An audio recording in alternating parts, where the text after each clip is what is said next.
Here we are, ladies and gentlemen. Welcome back. I got my two buddies here and they witnessed a movie that was my pick for the week. I figured I would throw a dumb, stupid comedy in there just to throw a curveball since we've done a lot of like acclaimed films or like hidden gems in a lot of ways, or popular films that were like a hit or miss. But I was thinking I got to throw some type of stupid comedy in there, and this is one of my favorites. But Boy, did I'm you very just curious as to how my uh, two castmates viewed this. But this is BASEketball from 1998. It was directed by David Zucker, written by David Zucker, Robert Locash, Jeff Wright, Louis Friedman, and the cast, of course, is Trey Parker and Matt Stone from the creators of South Park. This is such a '90s movie. We also got Yasmin Bleeth, Jenny McCarthy, Robert Jenny Vaughn, McCartney.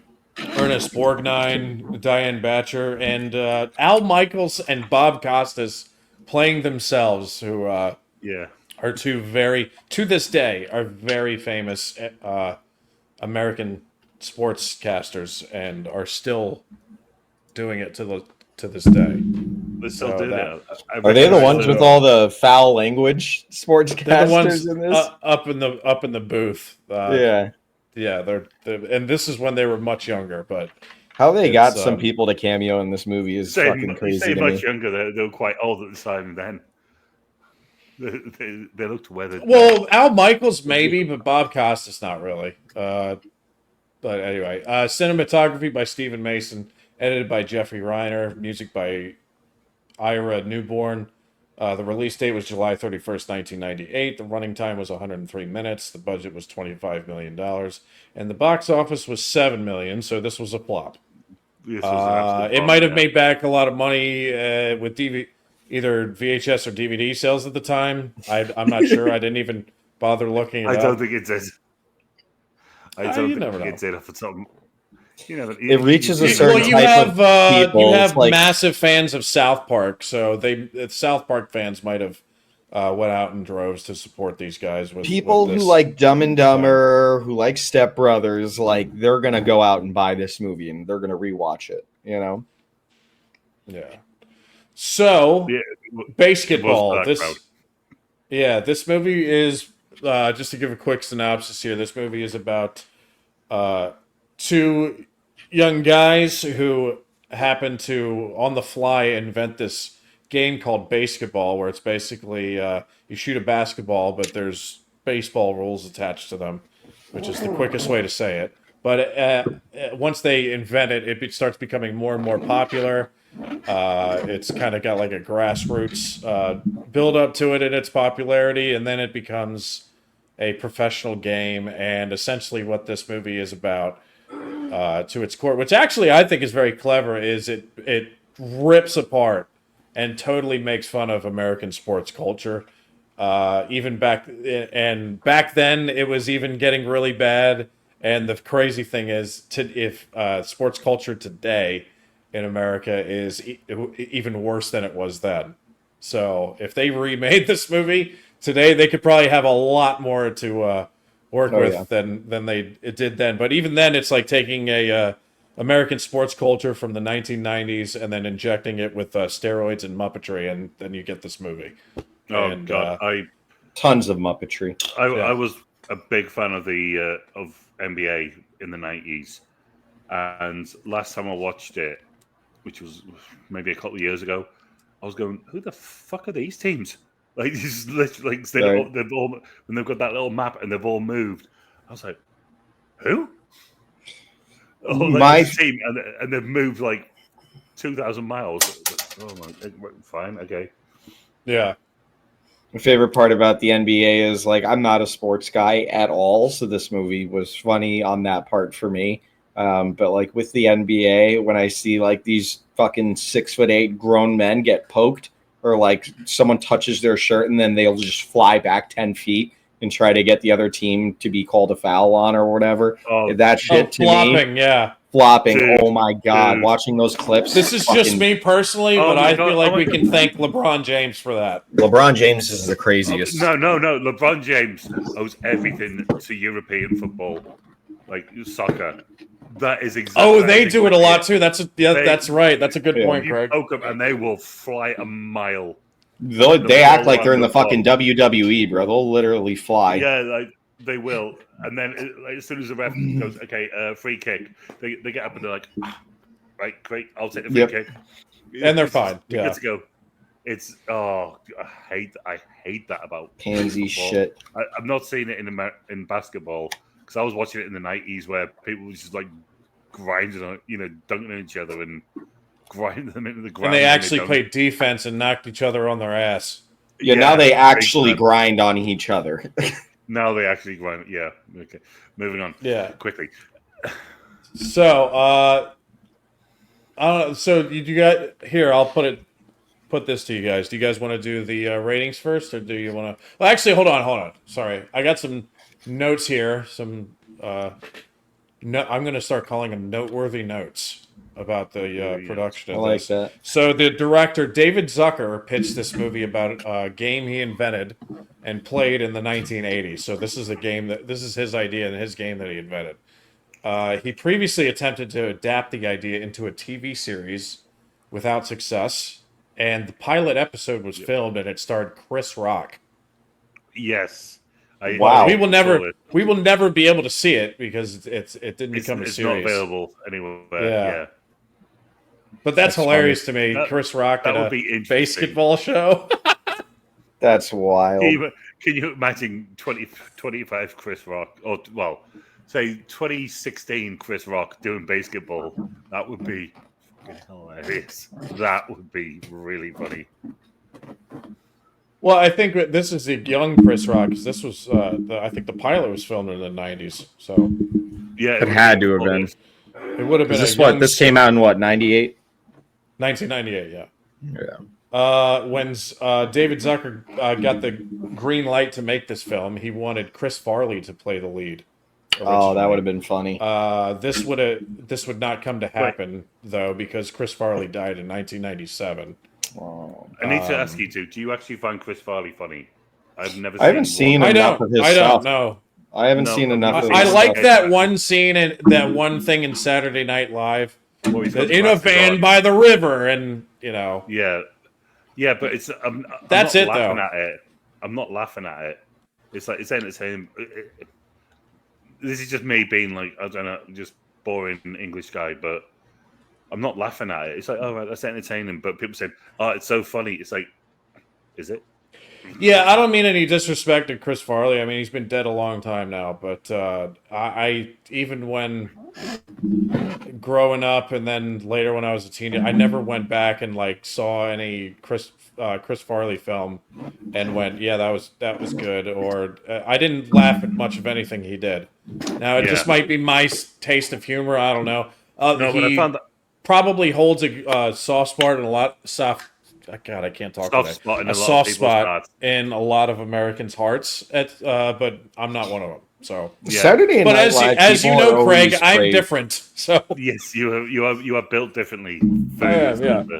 But no, because I saw that as well, and as soon as I saw that, I thought, you know what? I'm just going to ask you two. If you Quentin, do you find him funny? I haven't seen enough of him, and anytime a clip comes up, it's typically just Adam Sandler or someone talking about how much they loved him, and I'm like I know of Chris Farley, and I've seen a couple of his clips, but no, he's never made me laugh. But I know that he is loved by many, many, many, many people around the world. No, he is, but he seems like one of those guys that when people talk about him, people who know him, like Adam Sandler or one of those guys, they seem like outside of filming and stuff, like he was just a great person to be around. Funny as all hell, is kind of what I've gathered from interviews of people talking about him. But no, anytime I've seen even a Saturday Night Live sketch, though Saturday Night Live is not even that appealing to me. I'm one of those probably rare people where I like Saturday Night Live in the 90s though. It was good. A lot of fun in the 90s, yeah. But if you look at the sketches in the 90s, again, I always call it the magical world of the 1990s because it seems like a faraway, distant land that doesn't Exist anymore. it's hard to believe that even existed. Right. You know, so For me, it was the only times I've ever like actually laughed. It was always when Eddie. Holy shit! Help me out. Eddie Mercury. Eddie Murphy. When Eddie Murphy was on and he was like doing his Mr. Rogers sketch, because like those things, like they would actually make me laugh because I actually do. I've got a big. I watched the Mr. Rogers documentary and what have you, and I've got a big soft spot for him. I really do. And when I saw them afterwards, I was laughing my back off. When he was like, the guy was trying to evict him and what have you, and he was like jumping out the window to avoid the bloody landlord and shit like that. That made me laugh. But other than that and who's the guy who's married? Colin Jost married Scarlett Johansson. Him and the black guy, where they write each other's lines. the news sketches, yeah. Yeah, the news sketch. So For the Canadian lines, and they Prince. make the other one say the lines. So it'll be like racially charged and what have you. I'm not gonna lie, I do find them funny, but other than that, it's I just watch it and just go, do you really find this funny? This is the funniest, SNL sketches ever. It's good when they have a funny host, but so Chris Farley did not happen. David Zucker would then cast Trey Parker and Matt Stone to do their show South Park, becoming a huge hit. Parker and Stone agreed to do the movie because they were worried that South Park was going to be taken off television at the time. Now you got to remember, South Park has only been on television for like a year or two. Yeah, which is crazy. And it was, dude, if you talk about a shit starter, this show, I've never seen more people in my entire life at the time try to take the show off the air. It was literally the talk of, everybody would talk about it. You either absolutely loved how deranged and out there it was, or you literally despised it and wanted it taken off television immediately. It was the only people in the media that hated it, though. I'd never met one person that hated it. The show itself is fucking brilliant. There were parents that hated it. Oh, speaking of South Park, I'm assuming Kenny was a nod to Kenny. The character Kenny in this movie, the small guy who they call little bitch. That's Squeak. Yeah, but his real name is Kenny in this movie. Is it? Right. Yeah, they go. Yeah, Kenny Squeak Scolari. I guess so, because they go, "What's your name?" Or they say something, and they're like, "Yeah, Kenny." And I was just like, "Oh, that's gotta be a nod." I've seen this movie over a dozen times, but I just knew him as Squeak. Yeah, I knew him as little bitch after watching it. Bro, we'll get into that a little bit. I got a section on that we can get into. Bro, how the fuck do I even spell? Where is this guy? Ted Didslow, Yvette, Jenna, Kenny. It is Kenny Scolari. You're right. Yeah. Wow. I was like, that's I didn't pick up on that. Well, he doesn't die. So he doesn't die, but they treat him like fucking shit throughout this whole movie. I think they don't. He's their token, bro. They do. We'll get into that. Well, he is their token. Yeah, he's their white token. It's not going. So, in a response to a negative review from Roger Ebert, Parker and Stone named an episode from their season 2 of South Park. Roger Ebert should lay off the fatty foods. And I remember that episode too. And Parker and Stone also referenced BASEketball's negative reception in South Park's season 8 episode "The Passion of the Jew," when Stan and Kenny decide to go to whose house? Anybody remember? Mel Gibson. Oh, there we go. That's an easy reference. They go to his house in Malibu to hold him responsible. They go to his house in Malibu to hold him responsible and get their money back from him due to them not liking. Yes, due to them not liking his movie Passion of the Christ. Oh my god. All right, so is that all the notes that I have? in this. You could throw in there that Yes, it Randy is the voice, Cooper is the voice of obviously many characters. Yeah, they all do. They all Well, they do both like are. 80% of the characters. Yeah. So crazy. So let's do some reviews first. I will start. So I'm just gonna go right off and give this a 7. I'm not going to talk much about it. I love this comedy. I understand that it's just a dumb throwaway comedy, but it's funny enough to me to where I'll give it a 7. And there's a lot of Muppetry going on, so the Muppet meter is off the fucking charts. So Meltzer? I'm giving In it a the Meltzer stratosphere, mate. rating for Meltzer rating for the Muppetry. It is literally through the roof, and it is, but it's intentional, and it's a Muppet It's meant to movie, be. pretty much. Yeah, So it's it's a meant Muppet to be. movie. Usually, when the Muppet meter goes that high, it's bad because it's a movie that's trying to be serious in a lot of Something else. ways. and it's Mortal not Kombat. doing- I mean, in I the don't think Mortal it's trying to Kombat be it was. too serious, but there's times where it is. Yeah. Mortal Kombat and the Muppetry, it's just too much. It's overload. But it's just a dumb throwaway comedy. It has a lot of dumb humor that I absolutely love. A lot of humor going, and I love. As someone who knows a lot about American sports culture, I fucking love this movie because, to steal a British term, it takes the piss out of American sports culture. It really does. And it does Perfect it use of it. wonderfully. It does it You're better not than stealing it, anything you're I've ever using it seen. properly.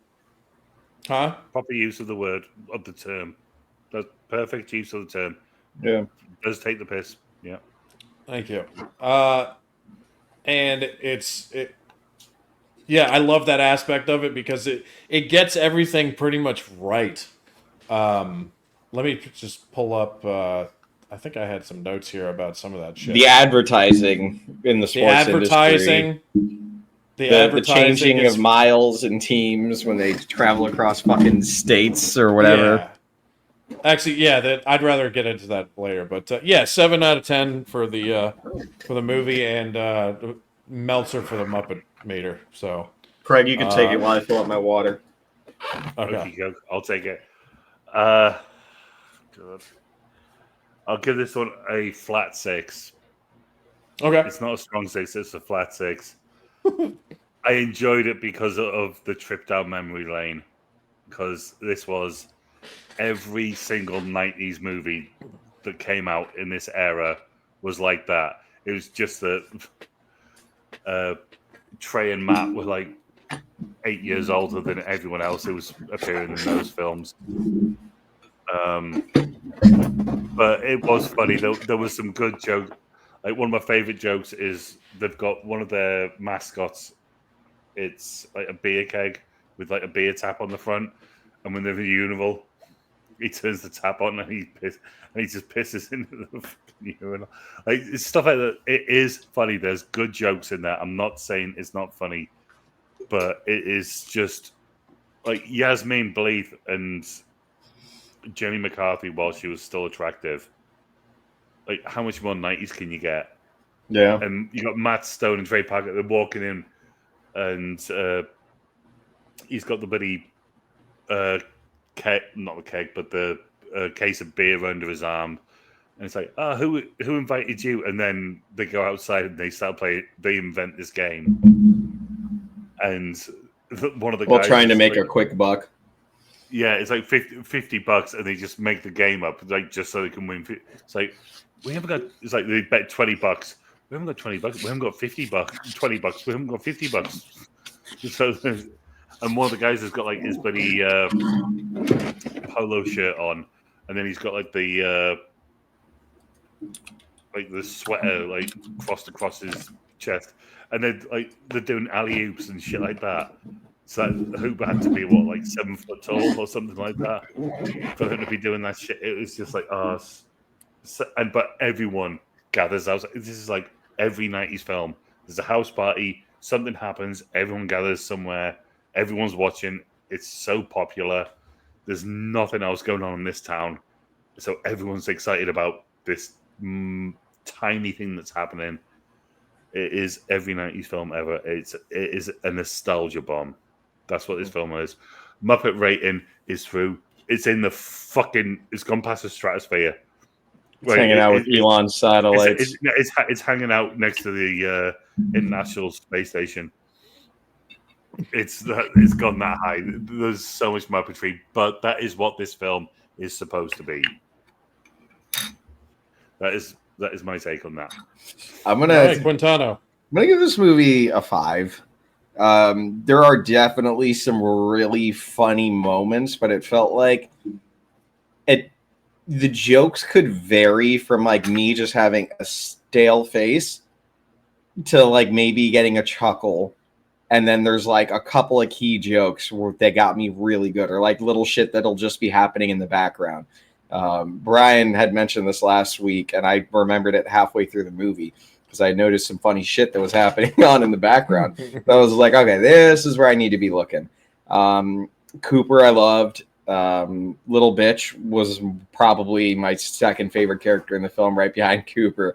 Little Bitch was so fucking funny.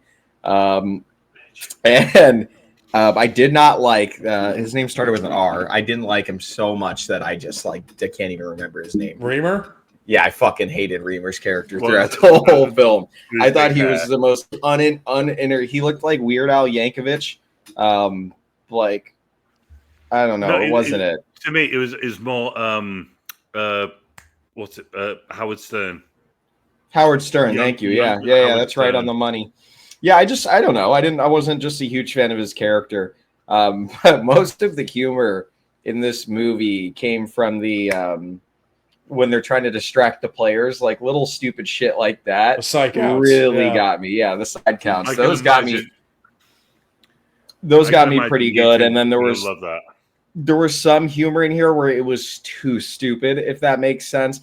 Like when Little Bitch is sitting in the jacuzzi and like it just starts to fucking spin around. I'm like, yo, what the fuck is happening right now? Like there's no explanation. It's like just something happening in the background that is like, it's so stupid. You can't help but chuckle. But like it was a fun movie. Like I didn't fucking hate this movie. That's for sure. I kept watching it because I knew that there were going to be good moments through it.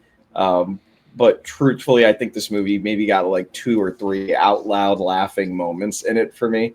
But it was funny, man. I liked a lot of the cameos, even though I'm not a sports guy. It's clear when there was a cameo, and it just kind of added an element to the film for myself thinking, how the fuck did they get these people to cameo? Like Kareem Abdul-Jabbar just sitting in the box, bro. Dude. Sitting in the clear box. He's just like, yeah, so he gets up and he's fucking bro, that was gold.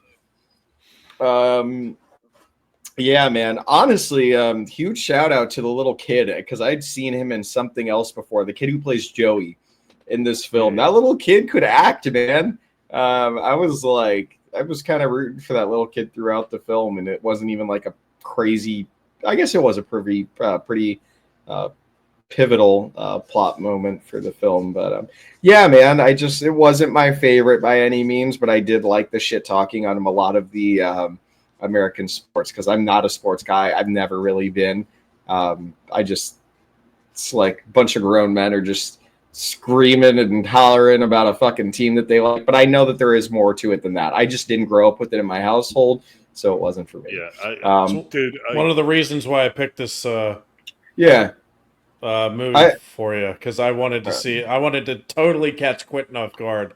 Plus, he hasn't rated one of my picks very low, so I was like, if this might be the one. Still do it. 5, it's actually higher than I thought you would give it. So. There was one of my favorite. It's not one of my favorite. It's a flat 6. Flat 6. I was like, that's been nice. The scene where one of the laugh out loud moments for me, dude, is when what's her name? I have it pulled up right here. Jenny McCartney is, she's her husband has died at this point, and she's talking to the new guy who's trying to swindle her over, and he's like, yeah. He's like, I want you to come over and lay the carpet. And then The scene then next pans to her and her hands and knees, and I'm thinking she's getting railed. And she's literally fucking laying doing the the carpet on the ground. And then he says something like buffer is Yeah, she goes, I want you to go buffer the lobby if you know what I mean. Next scene, then she's she- being then she- dragged she's in around a by high this heel. buffing machine. She's in her high heels getting that is, I'm not gonna lie, that is such a classic like 1940s like old school America joke. Yeah. But it worked. I'm not gonna lie, it It did was work. wonderful. I didn't That scene burst out fucking laughing, killed me. but it was for me, I think it was the continuation of the lobby. Like, I thought they were going to end that joke there, but then they continued on. It's like, if you know what I mean. I like when when Denslow dies, and then she's at the will reading, and she doesn't end up inheriting the team, and she starts crying and goes, "I gave him the best 3 months. 3 months of of my my life." life. That was gold. For the Meltzer, quickly, obviously, we're going Meltzer on the Muppet rating here. This movie Universal Meltzer rating. Yes, This will never happen again. This will never happen again. Yeah. all three Like, of that's us are like up going there with like Army of full on Darkness for the Meltzer. That's like up there with Army of the Darkness for me, Mortal Kombat. Oh no, like, this is way more than the Darkness crazy is long penises was wild. That was fucking gold. But yeah, man, that's my review of the film. Obviously, there's some good moments, and I'm sure I'll be reminded of certain good moments as we're going through this. Some humor was just so stupid. It's actually really hard to review a comedy film because everybody is going to have a different sense of humor, and everything's going to be subjective. So, like me and Captain Quintano actually have similar senses of humor. Yeah, but I think we do for the most. I think we do. You do. Yeah, for the most. But me and Quintano can laugh at something, and everybody else is like, what do they find something? What do they find funny about that? Me and Brian would be outside of like a local bar, just dying laughing, and I feel like no one else would. No one else. Me and Brian were crying laughing, and sometimes we would tell them, and they'd be like, "Okay, like that's not fucking funny." What the fuck is wrong with you two? Yeah. So, or when Yoda comes out in Revenge of the Sith and just fucking uses the Force and tosses a couple of badass. Dude, your laugh in that theater at Yoda like yeeting the two guys into the wall. Your laugh caused everybody else to laugh. Yeah. I loved it. That was my favorite moment in just the theater experience of watching Revenge of the Sith again.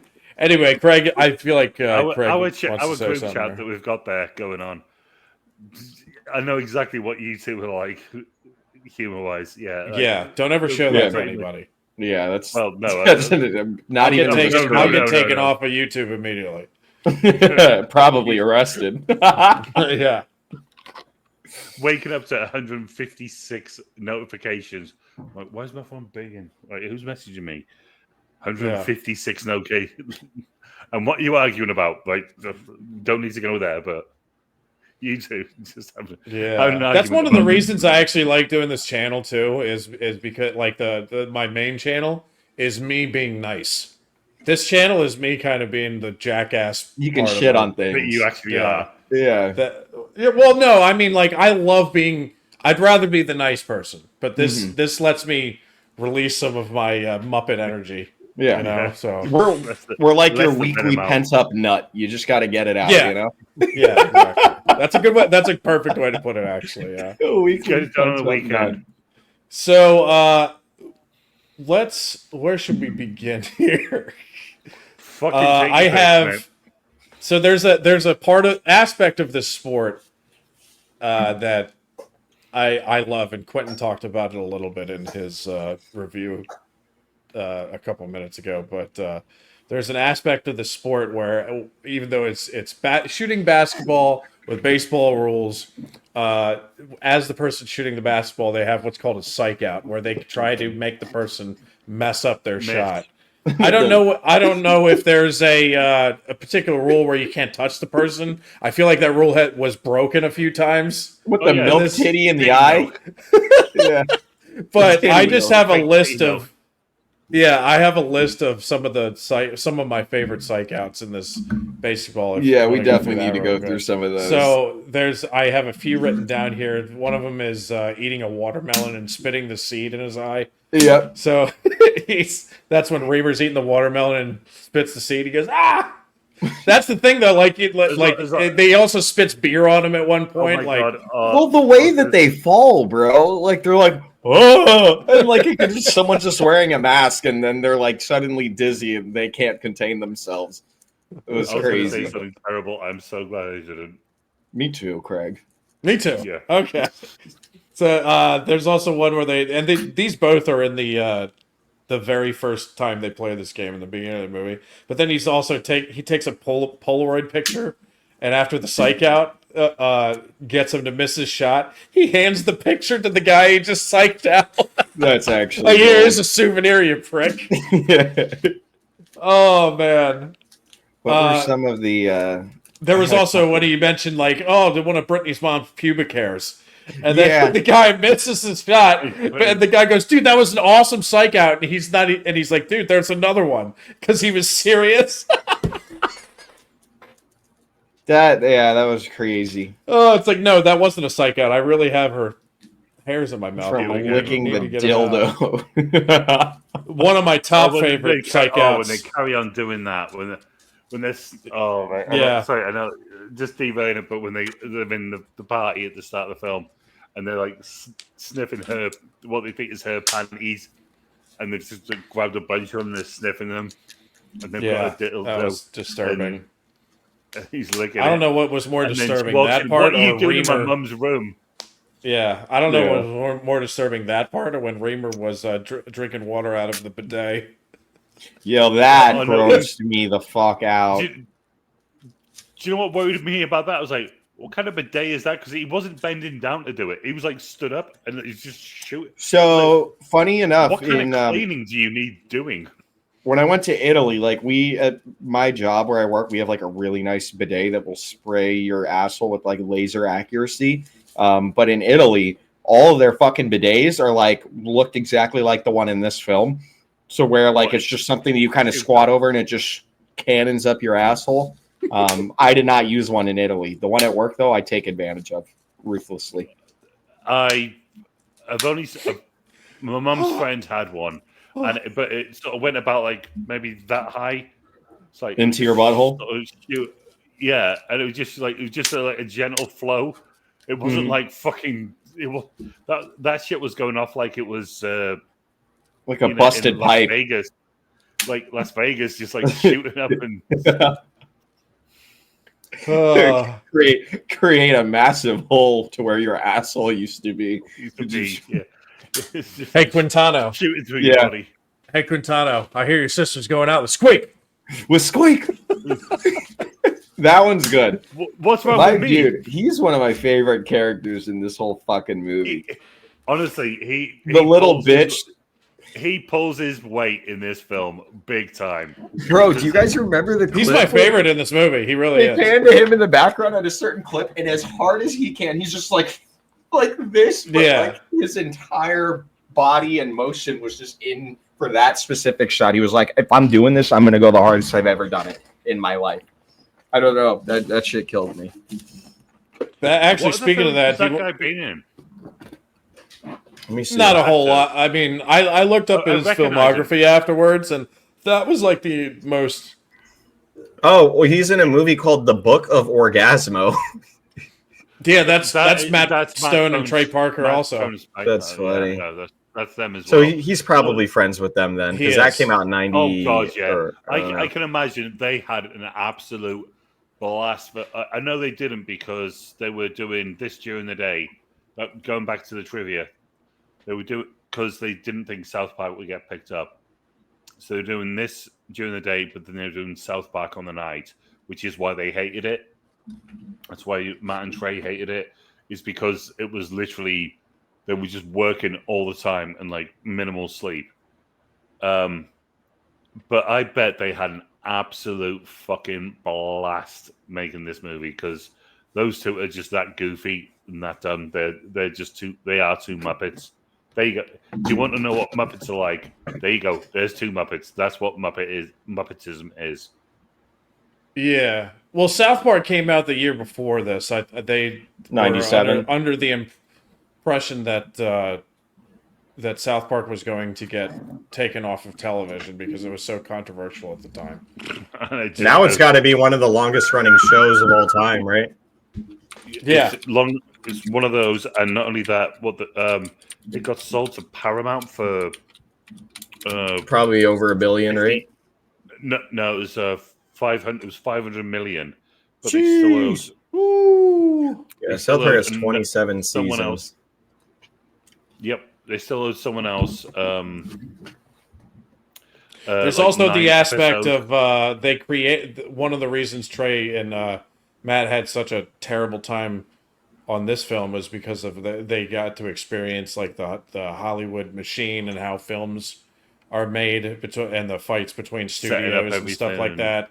So I mean, imagine one the of cameos alone to get everyone to show up on but certain days. they had a miserable experience like actually making a movie for like the first time, and And it only got better.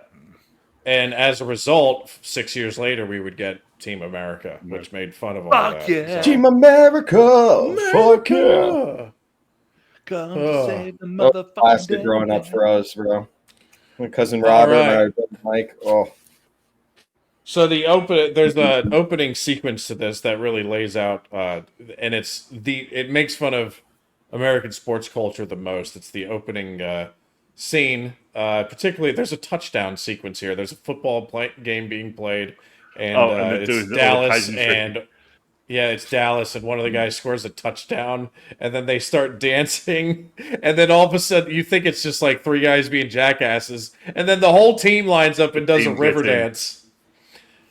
And that's when you're watching that, you know exactly what you're getting in for. It's just pure, unadulterated Muppetry on a massive scale. But the rocket's already left orbit, right? Yes. With like 3 minutes in, and the rocket's already left orbit for Muppetry.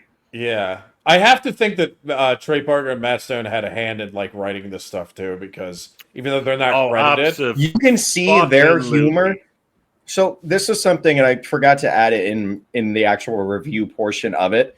But it felt like there were different writers. Like the scenes that I laughed at, I was like, "Oh my god, that's South Park right there."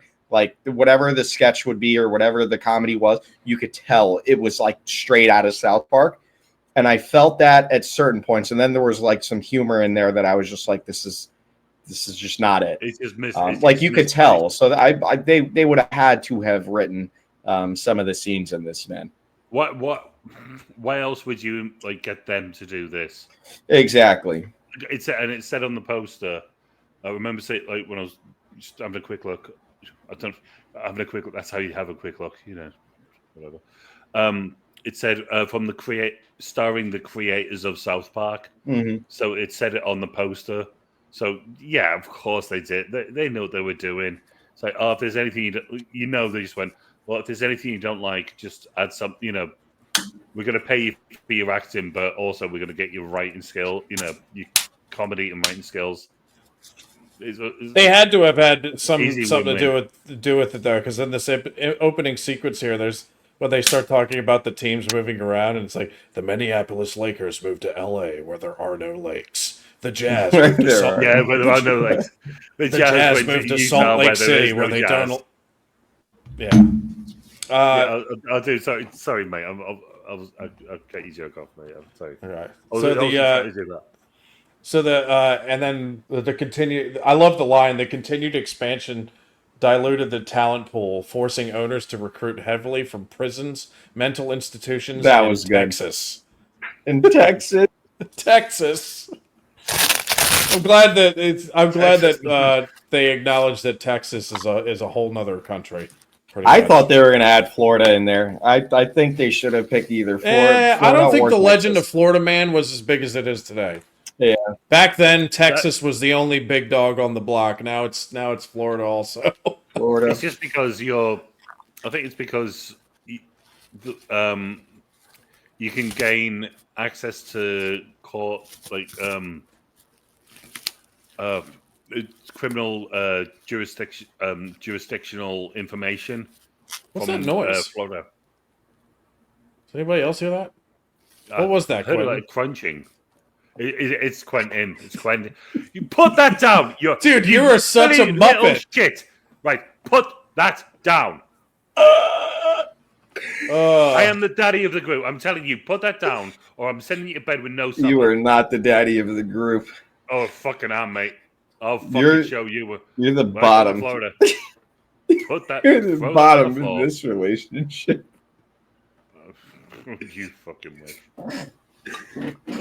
I'll show All you, right. daddy. Right. Anyway, so no, it's because you can get all the information about criminal hearings in Florida. That is public access information. So that's why it's always Florida man. Because obviously it happens everywhere in the US. But because it's Florida, you always hear the crazy shit. And obviously there's crazy assholes in Florida, you too. And you get to hear about this because it becomes public information. So like, when something happens, you get to know about it straight away. That's the only reason Florida man exists. Yeah. We also have like the fucking teenagers in certain areas are like absolutely insane. Like I grew up near an area called Loxahatchee, and like I remember a few years ago, I'm just like scrolling through Facebook, and like a teenager from Loxahatchee like fucking drove up to a Wendy's drive-through, one that I grew up going to, a specific Wendy's, drove up to the drive-through and threw an alligator through the window at the drive-through employee. Was that Like, put on the internet? It's put on the internet. You've probably seen that video. So I grew up going to that Wendy's. Yeah. Oh my god! You know that like would mean the talk best about day some at work fucking ever. Florida shit, bro. I'm Like, dying to see that. I'll send it to you, dude. It's Oh great. my god, Brian! I am amazed. I've seen that. I know exactly what he's talking about. Do you know what? That would have been the best day at work ever for me. I'd have been going, guys, I'm finishing early. So fucking goddamn funny. It's so good, bro. Oh my god. There's a scene like that in a ironically another American sports movie where something like that happens, and I fucking love it. But anyway, the driveway game where Denslow talks Coop into making the game professional. There's a little bit about this scene that I absolutely love because he's trying to persuade Cooper to turn this into a professional game, and he says, "Yeah, people have the." People have the attention spans that can only be measured in nanoseconds, and then it turns over to Reamer, and he's just staring at a bird. And he's like, and I'm like, dude, this movie's so stupid already. And then if you keep watching that scene, because it goes on for like a minute where Denslow is trying to talk Cooper into this, and like every once in a while the camera will go to a wide shot of them, and Reamer is still in the background staring at the same fucking bird for like a minute straight. It is little stuff like that is what makes this movie like 100%. It's the background shit, bro. I'm telling you, like that's where this movie gets most of it. I wouldn't even mind rewatching this in a year or two, and like just literally for the sole purpose of watching the background shit. Like when little bitch is being chased around by the big guy at the end, and is like in different torture positions with every shot. One of them, oh my god, on a wheel. Like it's that shit that makes this movie funny. Oh my god, we can get into so much stuff with Squeak. Yeah, Squeak is fucking gold, bro. The Rottweiler scene, I felt like they should have ended it with the first thing. Yeah, that like, was... and then they bought it back like 2 more times. I was like, all right. Yeah, Squeak Scolari gets bullied in the entire movie. Dude, when they pull out his bed, and he's like, "Yeah, man, this bed looks nice. It's a pull out." They pull out the little thing. Around. Yeah. Yeah. Oh god, that was funny as fuck. Wake up, bitch! You're my new best friend. He gets thrown over the yeah, fence. that was cool. He gets thrown over the fence, and the Rottweiler just pounces on his ass. That was fucking. That was a genuine laugh out of me. Al Michaels and Bob Costas in American sports culture are known for announcing multiple sports: football, basketball, baseball. I think one of them has even done a bunch of hockey games before. I'm not sure, but the point being, like you literally know them just from their voices in American sports culture. So it's so insane to American sports them on something like fans to see them in a movie like this saying some of the shit that's coming out of their mouth. Some of the shit that the news anchors were saying, or the sports announcers, bro, was like so out of left field, no pun intended. But like, I'm sitting there and I'm like, whatever, just watching it in my room and be like, wait, what the fuck did he just say? It's hard to believe just 5 years ago this game was played in driveways. And it's also hard to believe that just 5 years ago those girls were only in grade school. Mm-hmm. Yeah, that one made me That one made me crack up. The one where the guy is walking down the alley. There was so much of. Sorry, dude, I'll keep that in your head. There was so much of that. Like, and it just. I know, obviously, it happens with the cheerleaders, but it's just. Like, I know I said WWF, but WCW. They had the fucking dancers. They just come out of nowhere and they just start fucking dancing and shaking their titties. And I was just that was a great part of this movie. There was an immense amount of ass and boobs. Yeah, like, it was just constant. Like, they did not let up on that one. That's where half the budget went, I think. But yeah. Well, so I think the budget went to cameos and the ass and titties, and then like that green stadium, and then that was it. Like that very small Bob stadium. Costas saying, "You're excited? Feel these nipples." Yeah, right. Just to hear that line come out of Bob Costas' mouth, it's unbelievable. It's got to be fun for them too, because they're so censored on what they can say when they're actually reporting shit. So probably be offered to go in a raunchy ass movie from the, let's say the creators of South Park. It's like just to go on there, play themselves, but be able to say the craziest shit. They were probably like, "Sign me up, I'll be there in 20 minutes." Well, when did Happy Gilmore come out? Actually, that's the point. I'm excited for that. Happy Gilmore was 1996, I believe. The second one's coming out soon.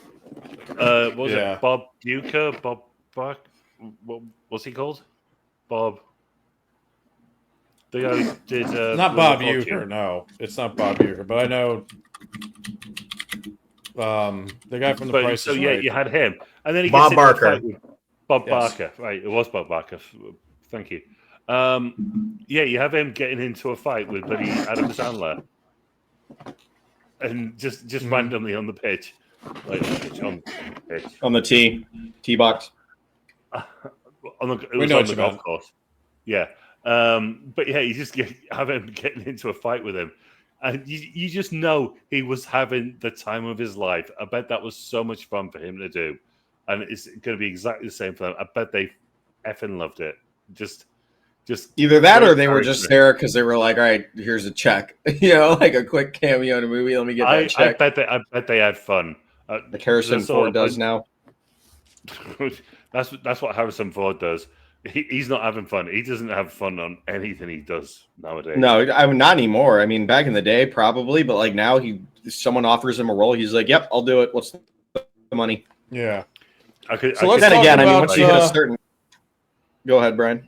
Let's talk about Squeak and his.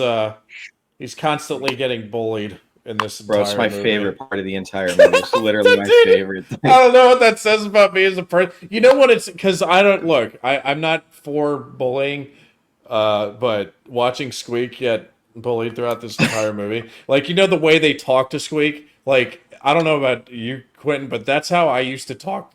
Me and my friends. That's how I talked. Yeah, so you just talk shit to your boys. Yeah, that's how we used to talk to each other when we were kids growing up. So literally, I kind of miss it. I kind of do. But just to, I'm like a little bitch in the group. To this day, I'll still call up my buddies and I'll be like, "What the fuck are you doing, you stupid piece of shit? Like, what are you doing? You want to hang out, you fucking scumbag?" Yeah, Quentin, can you stop doing that, please? I don't like it. No. You always say no, something about thousands of miles across the sea. I don't know why you won't ever hang out with me, Craig. It's so weird.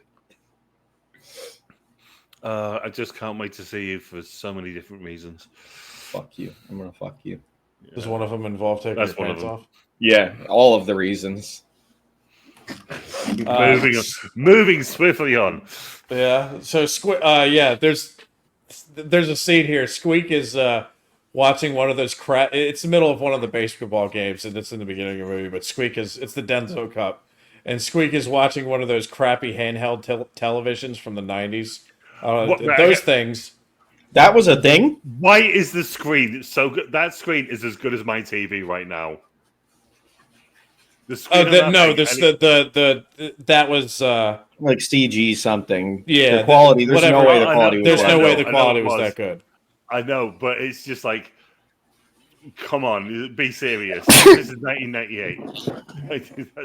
They could have made a funny joke by doing that if they would have made it like even worse than it actually was, and just made it in like fucking 480p and like lagging while they pan to it. Dude, those things looked like, because I had I remember when I was growing up playing baseball, one of the parents on the team I was on had one of those, and he would, whenever we had a Sunday game, he would take it with him so he could watch football on that while the kids are playing baseball on the field.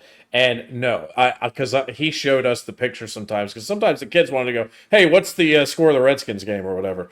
But the picture on the thing was always terrible. It always was fuzzy as hell, you had to like stand in a certain spot in order to like get like a decent image that just had a little bit of fuzz in it and stuff. So no, there's no way that those things. Yeah, there's no way those things look like they did in this movie. It would be impossible. So anyway, he's looking at one of those handheld televisions from the 90s, and Al Michaels and Bob Costas start talking about how the game has come down to Squeak, and Squeak is like freaking out. Reamer then throws the handheld away and threatens Squeak since he's crying about the big movie. Oh yeah, and he picks him up with one arm and pushes him up against the wall. And then the camera goes back up to Bob Costas and Al Michaels, where Al says, Doug Reamer giving his teammates some last-minute encouragement. And if you look at the monitor that they have in front of them, Reamer is ramming Squeak back and forth against that wall. And it looks so unhinged. Did you guys notice that when he let go of Little Bitch, that Little Bitch didn't even slide down or anything? So it shows Reamer picking him up, putting him up against the wall. And then when he lets go of him eventually, he's just... he doesn't even get back to his normal height? No, he's just the exact same height as if, like, he's the same height as Reamer, which I thought was hysterical. I think that they just left that in. I actually didn't notice that. I'm going to have to go back and check that out. Funny. Because I've seen this movie a dozen times and I've never noticed that before. Oh, God. Do you know what? Cooper is the best in this film, bro. He's just his humor, and then hearing Randy Stan's dad's voice from South Park when he goes to yell, he's like "Tot, tot, tot, tot," and I'm just like, oh my god, that's literally Randy. Yeah, what was the other thing that happened with this scene here? I am sure that Squeak was in. I'm gonna say Dumb and Dumber, but. I don't think it is. I know I've seen him in another film, and it's annoying me. I couldn't find out what it was, but I think he was like a delivery man in Dumb and Dumber or something. He might have been like that. But yeah, I recognize him too. But like when I look at his movie thing, I don't. The only movie that I have seen, which I don't remember him in, is Nightmare Alley with Bradley Cooper.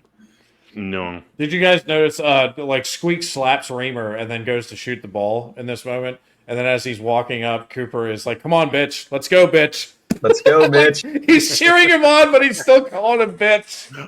It kills me. Because he saw him do that. He's still like dissension in the ranks.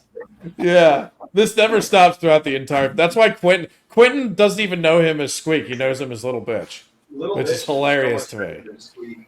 Did you guys also notice the news report for after the Denso Cup game when it's just the guy he's talking on a set and he goes, Felons fans rejoiced in their Denso Cup victory by celebrating in downtown Dallas. Final tally: 14 injured, 3 dead. 3 dead. That shit killed me. Here's the scary thing, though. This is not necessarily uncommon. Yeah, like you look at when the Eagles sports events. Eagles are notorious for this. The Philadelphia Eagles, Philadelphia fans. When anything happens in sports, it's a dangerous time. Is this when they had the? Is this when they had the news footage? The news footage of it, yes, yeah, yeah. Because I think that was actually from a Metallica concert. Because I think I might be talking out my ass. I think I've seen that before. There was a Metallica concert and like.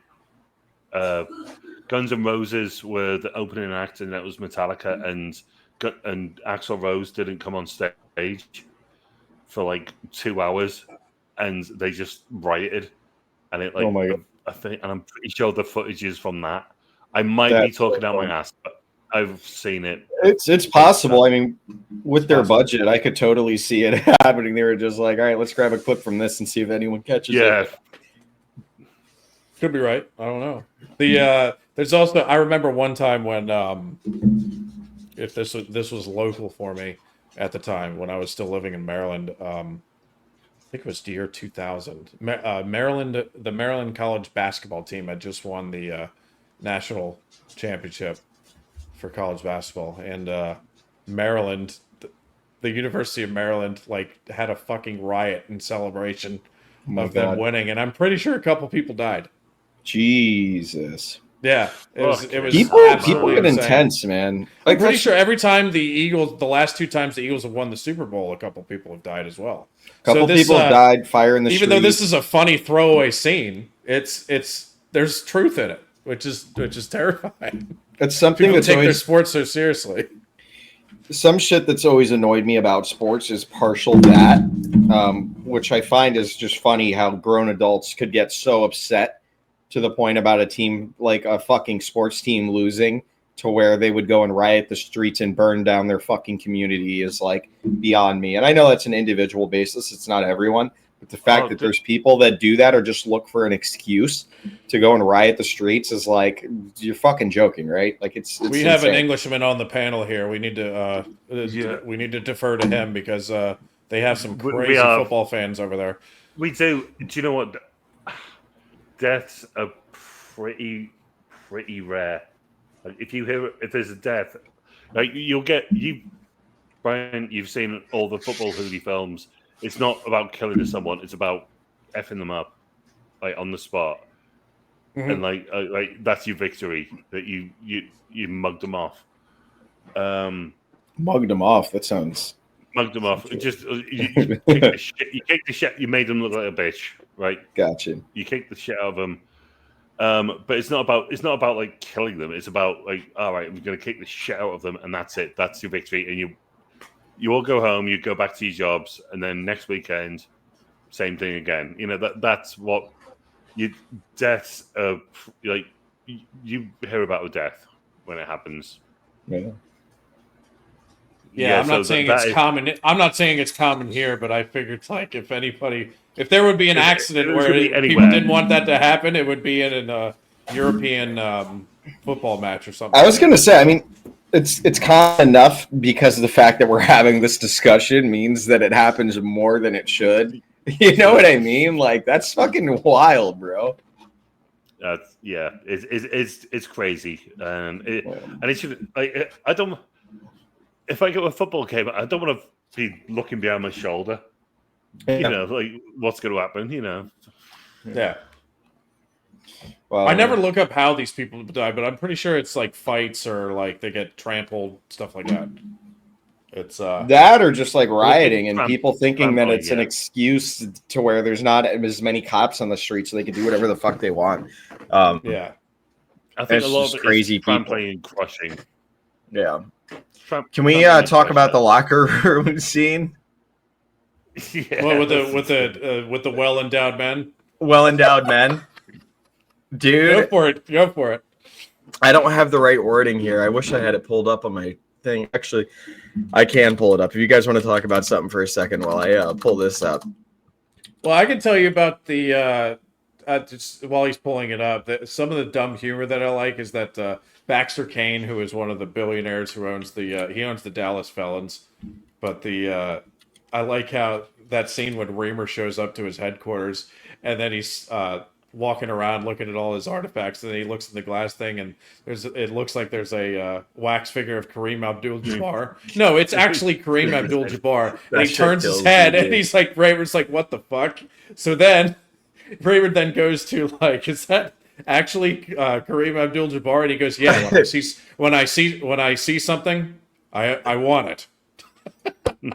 I love it, dude. Or something. I probably fucked that line up, but he's basically implying that like, yeah, if he wants something, he owns it.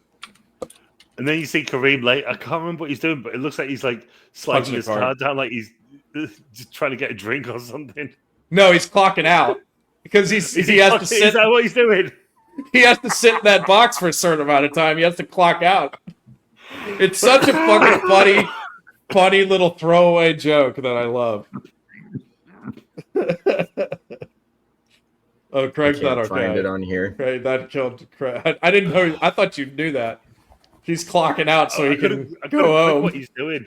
I was like, what is? He's also got Siegfried and Royd in there. Siegfried and Royd, yeah. That you know that considering like how ridiculous it is, that was a great joke. The fact he's got Siegfried, just what else could we get? Siegfried, just get them in a fucking glass case. Just yeah. If only there was a tiger behind him. Oh my god! Imagine if they had the tiger too. That would have been so. Keep the cameras rolling. Keep the cameras rolling. That would have been fucking great. One of my favorite parts of this is the different team names that they have for the different teams, because if all of the teams that are in this movie that I wrote down everyone I could try to because I wanted to get as many as I could, but every one that I have here, it's some type of stereotype that has to do with that particular city. The Spanish one, bro, is crazy when they. So you have here's the teams that I wrote down here. You have the Miami Dealers, which is drug dealers, which yes, there are a lot of them there. The Dallas Felons. I'm not sure if that one is particular. I don't know much about Dallas other than the Cowboys. The Dallas Cowboys don't actually play there, but I've heard that Dallas has a lot of prisons. Like Texas likes to dump all their prisoners in Dallas. I'm not sure if that's true or not, though, because I've heard similar. Yeah. The Milwaukee Beers, Wisconsin in particular, is known for their beer production. The New Jersey Informants, which is so hilarious to me because, there's a lot of Italian Americans in New Jersey that just inform on each other all the time. That's why, like straight out of The Sopranos. Yeah. It's and we also have the San Francisco Ferries. What the fuck? That was crazy. I didn't click that. I never saw that. The funniest cheerleaders, by the way. The funniest cheerleaders. The men. Is that where the men were? Right. Oh, yes. Right. Okay. Right. Yeah. Wait, what was the thing where they tried to distract them? Because that was very similar too. When the sideways. He was basically. They were basically. Oh, did you notice that they got? I don't know. I guess flagged or penalized because they were doing gay jokes. Yes, that's what it was. Yeah, one was. He was like, "I can feel you. I can feel you inside deep me. inside of my ass." Something like that. Yeah.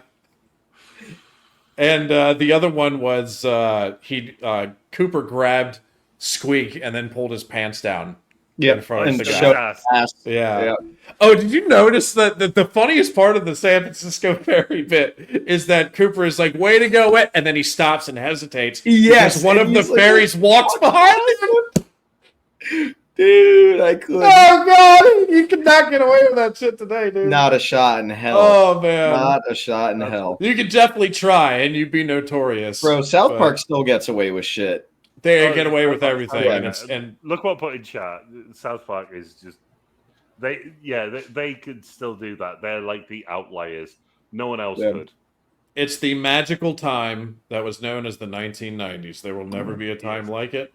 It's dude. Never to be repeated. It's amazing. Another team named the San Antonio Defenders, and their motto is "Fuck the Mexicans." Yeah, that was crazy. The racist fucking that was insane. Did you also notice that their backdrop and because they have to travel to these different arenas to play basketball? The San Antonio Defenders backdrop is the Alamo. No. Yeah, because the basketball hoop is sitting on the Alamo. It's funny. Oh god. Oh god. My favorite team, the Roswell Aliens. That's funny. That one I clicked on. That one I did click on. Yes. They also had a promotion going on, and it was called Anal Probe Night. I don't know if anybody caught that. I did not. I need to pay attention more in the background of this movie for sure. I think that was Al Michael said it on the thing, and he's like, here in Roswell, they're having anal probe night. Oh man, it's so good. And the last team that I have here that I did catch was the Los Angeles Riots, which that's referencing Rodney King, which is wild. 92, like They didn't try to get away with like the wildest shit in this film, but in that like 30-second time span of going through the different teams, holy fuck, did they just throw it all in? That exactly shows that yes, Matt and Trey absolutely had a hand in writing this movie. That is so South Park. Everything that you just came out of your mouth there, Brian, is so South Park. Yeah, they absolutely got pen to paper and helped writing this thing. Yeah, that is crazy. That's some crazy shit there. I have no doubt. Of them, but I didn't think. All right, I'll like look up at every single thing, and some of them would have just gone straight over my head. As soon as you said it, I was like, "Oh right, yeah, of course I get it now." Makes sense. Yeah. They're all just stereotypes of different American cities. It's so funny. There was one scene where the Spanish people were all like having a cookout in like the dugout. Oh yeah. Crazy. There is that. Yeah. Every game also has some like weird promotion going on. There was dozen egg night in the beginning. Free chicken. Free range chicken night. This one in particular has some hilarious stuff going on. Everyone's got a chicken in their hand. That was one of the funniest things at the end. There's a chicken just walking on the BASEketball field, and the guy's got this massive vacuum cleaner. And the chicken just goes straight up it, and then you just see a load of feathers just fly out of the top. That was one of the top. Okay, that was one of the top, best laughs. Sorry, Harley's getting dinner. Yeah. When I saw that, because you could see it coming, but the way they did it, and then it just the camera just pans to the left, and you just see the feathers just fly out of the end. Yeah, that thing got casseroled. Actually, I like the beginning of the free range chicken night because once the game's over, you see all these staff workers scrambling to get all the chickens rounded up, and they're all literally. God damn it! Really Go ahead. There's yellow ribbons for little Joey in that one night. You also had, and then you have the Roswell aliens are holding anal probe night, which is goddamn hilarious to me. Anal probe night in Roswell. Fucking hell. Okay, last scene I'm gonna get to, and then I'll let you guys take it from here. But I want to talk about Squeak versus the LA Riots player, Tuttle. The background shots in that were unreal. And this is what I'm talking about, where you have to pay attention to what's going on in the background, because it's some of the funniest shit you've ever seen in a movie. So first off, I love the psych out here because he has it written on his hand from I forget if it was Cooper or Reamer wrote it on his hand, but this massive player Tuttle, who apparently is the best player on the LA Riots. Squeak walks up and does the mother joke, where it's like, what does he say again? He says the Squeak joke. He says, your sister slept with Squeak or something like that. He said the same exact joke. No, he says your mother's deaf. And he goes, my mother's dead, you asshole. And then he goes, and then she goes, I guess that's why she didn't move around so much. And he misses the shot. I think I just butchered that. I don't know. That sounds right. If that's it, that's disturbing. Yeah, but so they win the game because of that psych out. And then Cooper and Reamer start talking to Jenna after the game. And this is when in the background, you see Squeak gets captured by the entire LA Riots team. And it's a 2 or 3 minute dialogue scene. But in the background, you see him getting tossed back and forth between the players. He's basically just getting bullied. Then Kane shows up to try and bribe Cooper and Reamer. And this a little throwaway thing. He goes, I couldn't help but overhear your conversation. And you see him putting away a satellite dish. Yes, putting away the satellite dish to pick up more of the noise. Yeah. That was good. Then the camera pans over, and in the background, the LA Riots have Squeak in the basketball hoop and use his head like a speed bag, like it's Rocky. And another pan over shot to end the whole sequence with Squeak just getting his ass beat. The two of the LA Riots are strapping Squeak to the Milwaukee Beers garage like they're getting ready to execute him on live TV. But yeah, just stuff like that. I love Squeak. He's my favorite by far, and everything that happens to him is always happening in the background. And you actually, just in general, like things that are happening in the background, you got to be paying attention because you might miss some things. But anyway, Craig, go ahead. No, was there not one scene where Squeak gets like sent over the top of it? Am I imagining that? Like Squeak Over the top of what? Like so you've got the basketball. Yeah. I'm sure there's a bit where he gets launched and he goes over the top. Am I imagining that, or am I being stupid? I must be being stupid, or it must have been like they threw a basketball over it or something. But I'm sure there was a scene where Squeak gets just launched over the. There's got to be at least one. Maybe. I mean, he gets launched around a lot, so you might be right. He's pretty much a ragdoll throughout this whole film. There was one where he was getting like chucked from one person to the other as well. Yeah, that's the one. Brian that's was in the talking scene about with that. Yeah, that shit killed me. I like when they put him on the wheel and he was just spinning around in a giant wheel for whatever their torture devices were. Just pans away and leaves it up to your imagination. Yeah, so good. He was just a little bitch of that group. Obviously, they love him, but God damn it, he was a little bitch.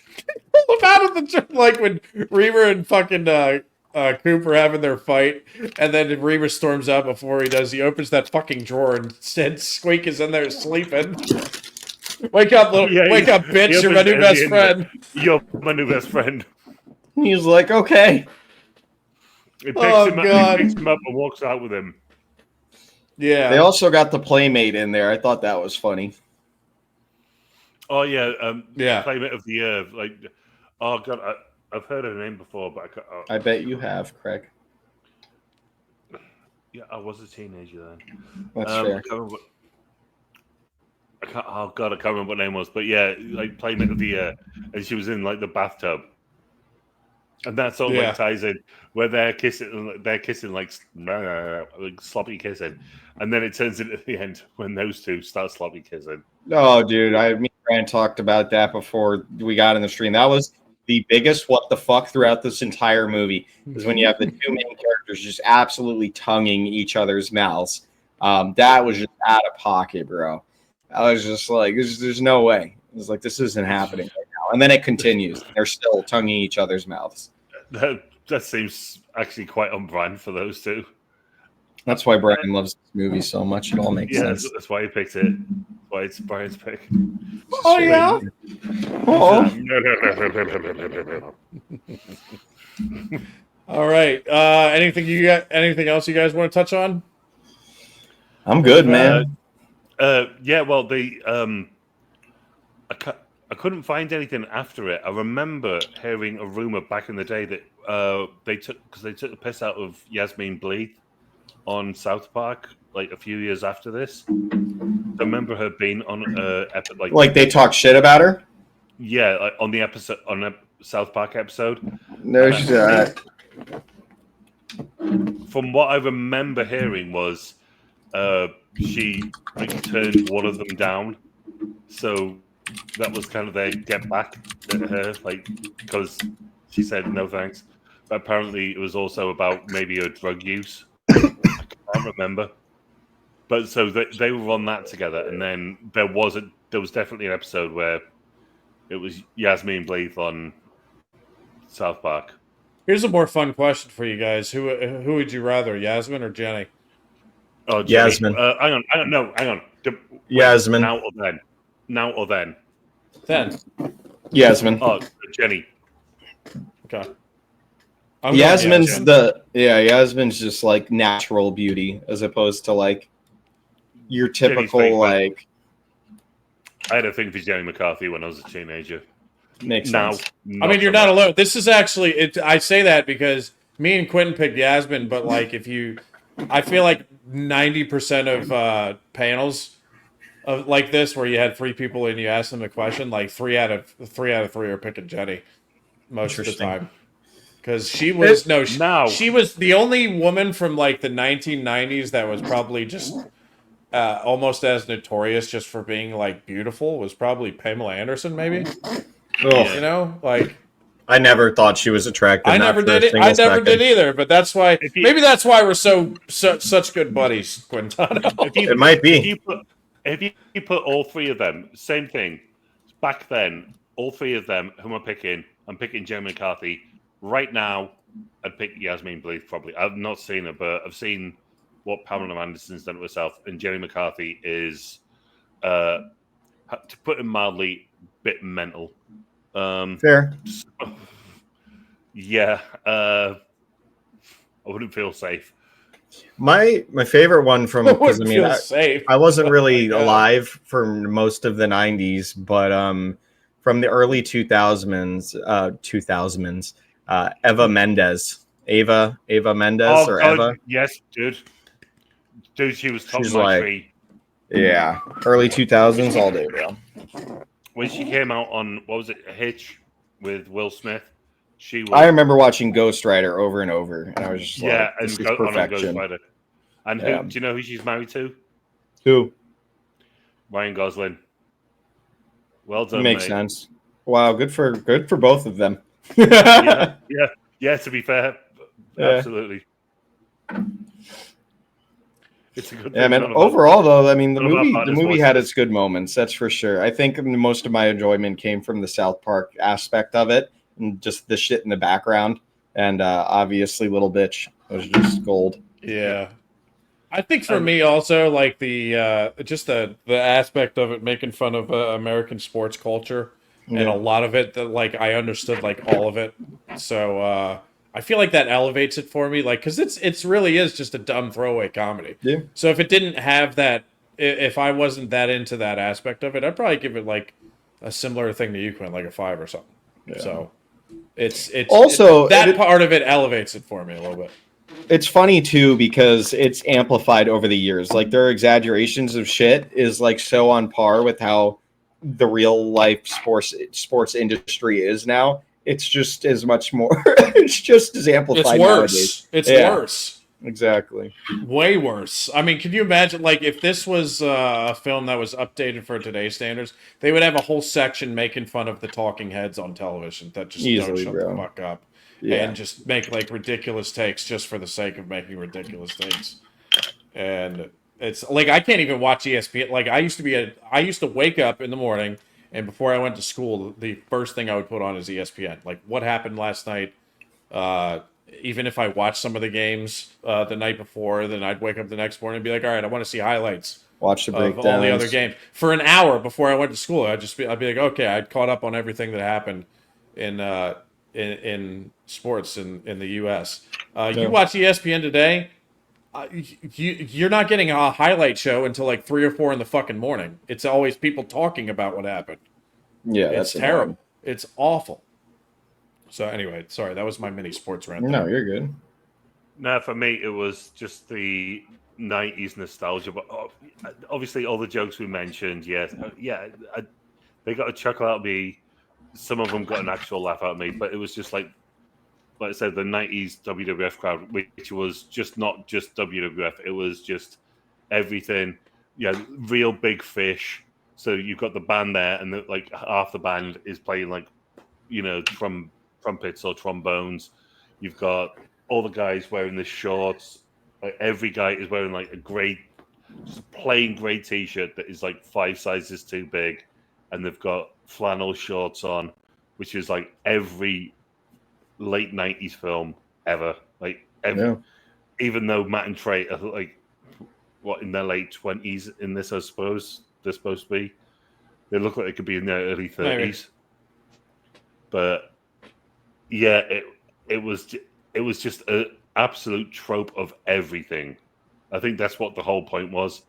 It was a trope of the sports. It was a trope of the culture, what everyone looked like, what the music was, what the culture was. But it was fun. I'm not gonna be dashing to watch it again, but it was fun. It was definitely fun to go and watch it. Can't deny that it was fun. That's for sure. Absolutely, yeah. Yeah, definitely fun. All right. Anything else you guys think we should touch on before we wrap this up? This is gonna be a short one tonight. Shorter, for sure. Yep. What do you want to tell the people what we are doing our review on next? Oh yeah. We will be watching Kingdom of Heaven, and we're gonna review that next week. I might even push it up a couple days. I might drop that review on Friday of next week, just because it's 2 days after we go see it in the theater. So apparently, Regal Cinemas is showing Kingdom of Heaven for one night only. In fact, there's only one the director's cut version of it, which I actually haven't seen.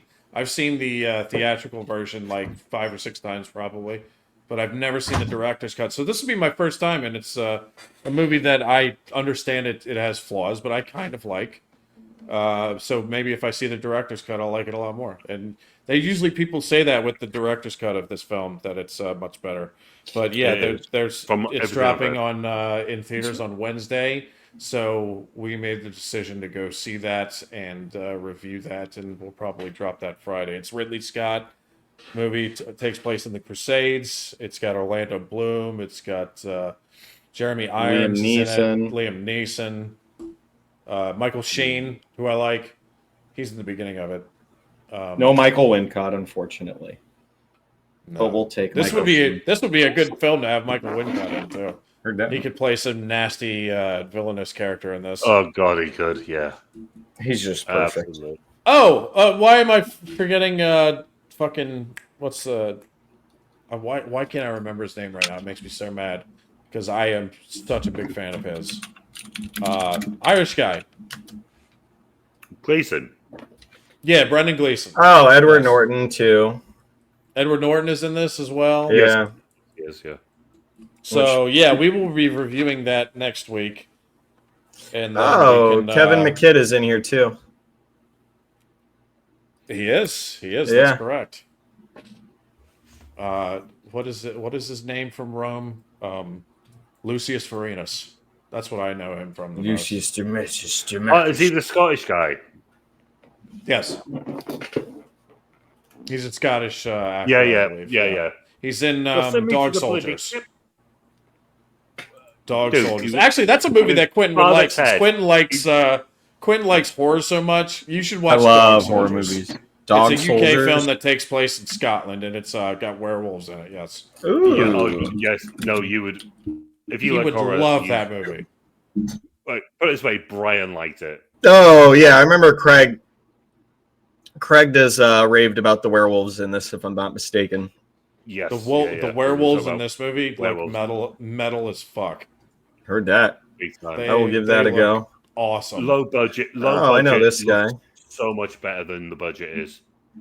Doesn't this guy play Alfred in the Gotham series? He does. Who? Sean Pertwee. Sean Pertwee. Yeah. He plays Alfred in the Gotham series. I never watched that.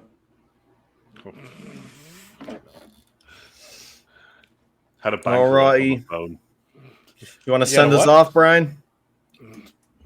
Yeah, we can get out of here. Next week you will see a review, probably drop a little earlier, of Kingdom of Heaven. And I'm very excited because I've never seen this version of it. So, and I always remember watching Kingdom of Heaven, and because it's my favorite director, Ridley Scott, for all his flaws. But that movie, I remember watching that and being like, yeah, I think it's good, but I feel like it could be way better. So hopefully that's what this director's cut is. Yeah. And I've never seen it. The original version was like 2 hours and 30 minutes. This one is going to be 3 hours and 15 minutes.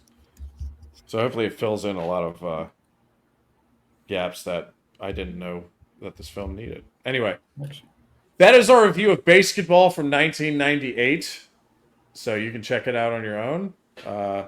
And on behalf of the Muppets at Good Critic, Bad Critic, we are out of here. We will see you next time. Take care, everybody. Later, guys. Till next time.